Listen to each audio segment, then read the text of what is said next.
I have a simple way of looking at Fibonacci retracements that helps beginners kind of understand fibs.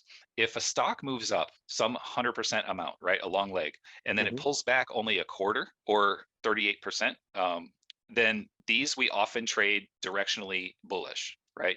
If you start getting the pullback into 50%, that means that there's a little less strength in the trending party, right? So like if you get that deeper pullback, you know, there are longs that can take place from there, but the ones that take place from up here are much more, how do you say, like probable. 23 and the 23 and the 38, I usually play bullishly into a double top, and the 50, I usually play into a lower high.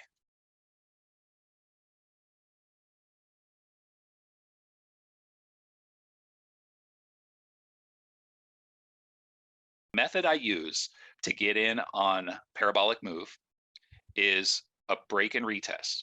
It's a pretty easy pattern to understand, and it allows you to assign a responsible amount of risk, right? So what you get in any move is you get a leg up, you get a retracement, and then you get another leg up. Two-legged moves are extremely common.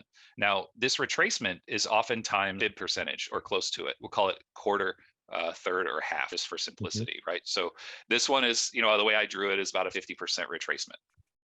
So what we have, this line is broken and retraced, break and retest. And when you get the retest, you're allowed to look long right here off this level, not off of some level there, but off of this recent low, right?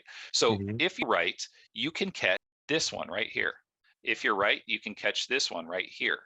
But if you're wrong, you know, 2 points, not 30 points or whatever, right? So the idea is I look for the patterns that show the bulls in control. In this case, it's bulls. It's not always bulls. In control, bears can't do nothing. Bulls take over again, right? And no matter where this happens, it is allowing you to set up a reasonable risk reward. Now, you're going to be right sometimes, you're going to be wrong sometimes. The key is when you're wrong for just a tiny amount.